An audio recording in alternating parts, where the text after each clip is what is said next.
All right, your number 9 is The Kid, not not the Bruce Willis one. not the Bruce Willis one. I get that so often. 1921. I just The cheated off of this. 1921, the Charles Chaplin film. I'm gonna let you take this one because I can't speak to this one. Well, for us that like silent films, it's a dramedy. That means it's half comedy, half drama. One of the early dramedies that ever was made. Right.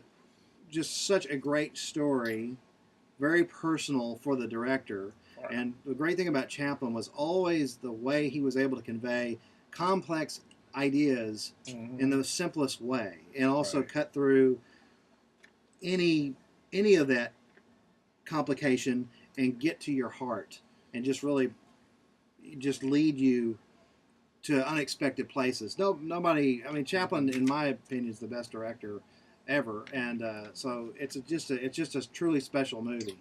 I'm gonna let you just have the last word on that one. Chaplin. I like Chaplin. I like the silent film era.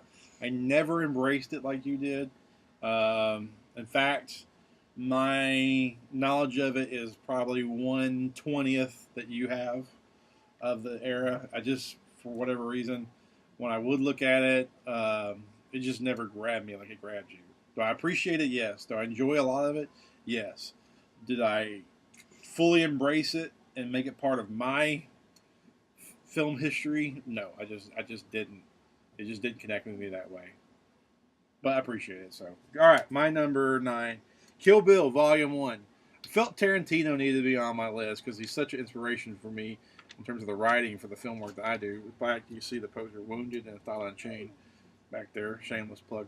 But they're back there. Tarantino definitely influences me in terms of my film career or whatever you want to call it. But I picked that one above Pulp Fiction and Reservoir Dogs and all the rest because it builds a sense of dread. And something sorely lacking in action movies these days is a suspense, is a feel of dread that the bad guy is something to actually be feared. The sense of like terror or what's the word I'm looking for? Like peril. Peril is a great way to put.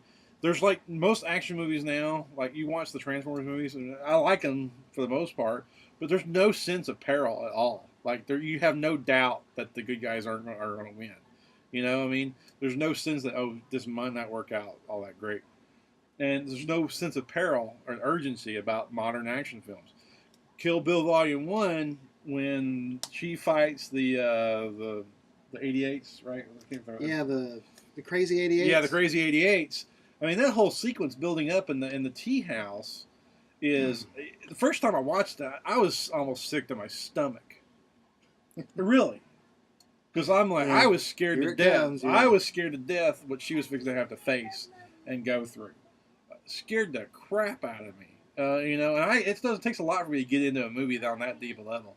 And that movie was a masterstroke of building that kind of suspense. So that is why it's number 9 on my list. And plus, I'm just a huge fan of Tarantino's filmmaking style, his dialogue.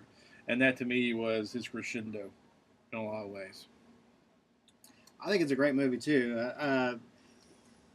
It would be on my top 150. But I like Pulp Fiction more, as you know. But one thing I will say about that movie before we move on is it's one of the best examples of taking music cues to an action scene. Sure. Because, and he doesn't just do it just visual with one beats. song. He takes all these different songs that he's a fan of and has like different beats, and one fight will be over, but then he'll switch song and it'll be another music cue, and there's such a build up and symphony of action and music. So check it out.